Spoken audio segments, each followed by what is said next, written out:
Araw nga ngayon ng Biyernes mga master, so bumiyahe tayo ngayon. So inasahan natin na maraming booking makukuha natin ngayon dahil Biyernes nga ngayon mga master. So unang pasahero natin si ma'am, pick up dito sa may Amparo. Ang drop pala nito ni ma'am ay sa may North Olympus lang.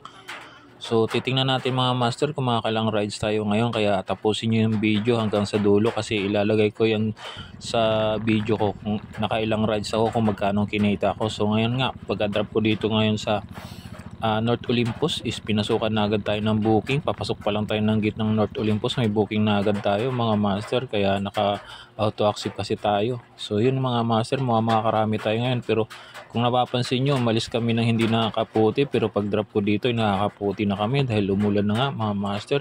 Medyo masungit na nga ang panahon. Ito nga yung second pasahero ko dito sa may North Olympus at binigyan ko kagad siya ng kaputi. At ang drop nga pala nito mga master ay sa likod lang ng SM Fairview. So yun na nga, dito nga kami mga master sa nga itong eskwelahan. Nalimutan ko lang kung ano eskwelahan nito, pero pagka-drop ko nga dyan mga master ay napansin ko wala na akong gas at nagkakaroon kasi ako ng booking na malayo mga master, long ride. So nakakuha ako ng long rides papunta siya ng UP, kaya ang ginawa ko, nagpagas muna ako dito sa Petron. So mas maganda nga pala dito sa Petron magpagas mga master, lalo't may value card kayo. So dito na nga pala ako sa pick up location, sa may tapat lang to ng Jollibee. May condo sa gate lang pala ako. Sinuotan ko na nga dyan ng kaputi si ma'am, baka tumanggi pa kasi medyo lumalakas na yung ulan. So yun na nga mga master, at pagsakay ni ma'am rumatrat na kami kahit masama ang panahon, no? So pero ingat-ingat pa rin kami, pero walang gaanong traffic ngayon dahil umuulan-ulan.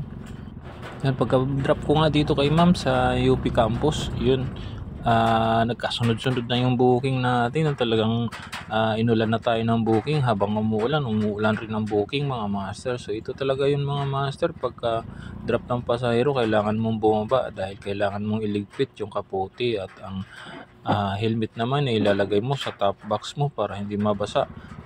So yun na mga master, sunod-sunod na yung naging booking natin dito. At ito nga pala si ma'am, bago ko siya pinuntahan, nagchat pa to si ma'am na kung mayroon daw ba akong top box, kasi nga ilalagay niya pala yung bag niya, kaso napakalaki ng bag niya, hindi magkasya sa box, kaya yun, nasa gitna na lang namin, kaya medyo ako nakaliyad dito. Maganda nga pala talaga bumiyahe pag Friday. Ewan ko ba kung bakit pag Friday maraming pasahero mga master, sunod-sunod yung pasahero natin. So pero si ma'am nga ay sobrang lapit lang ng destination ni ma'am. So 50 pesos lang to kung tutuusin. Nasa 2 kilometro lang is nandito na kami sa drop off. Pagka drop ko nga dito kay ma'am ay nagkasunod-sunod na talaga yung booking natin, at hanggang napunta tayo sa may Recto. Pagdating nga pala sa Recto mga master is meron ako na pick up dito, isa siyang nursing, no? Hindi ko alam kung anong lahi niya, basta maputi siya, matangos ang ilong, kulot ang buhok, at hindi siya marunong magtagalog mga master, kaya nahirapan talaga ako dito. Nandito nga pala kami sa Recto. Ang drop nga pala ni ma'am is sa may East Avenue Medical Center. Pero yun nga mga master, kung mapapansin nyo, nag-u-turn na yung mga motor, no? Kasi nga sarado pa lang yung buong Recto mga master dito sa may Menjola, malapit, kasi nga may nagrarally pala. So iniisip ko nga rito kung didiretso ako pa Menjola o babalik na lang ako, kasi nga sarado nga ito mga master, pero may dumaan sa harap ko ng mga motor, kaya sinundan ko na lang.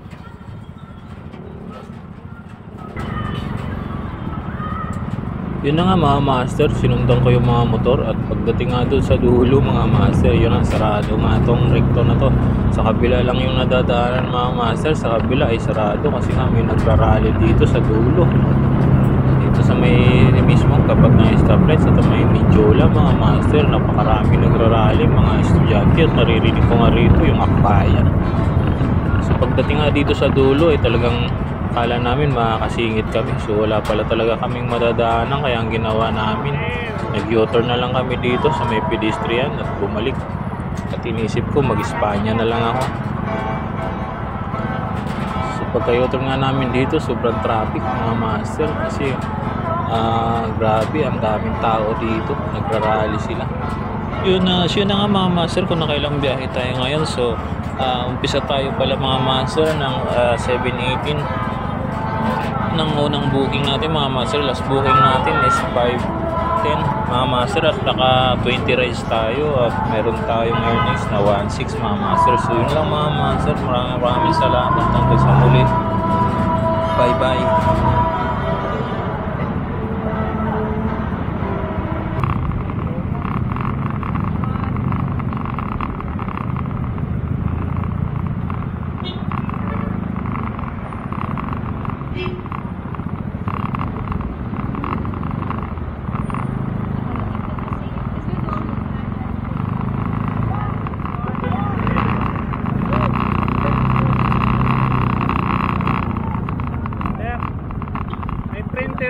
sa loob.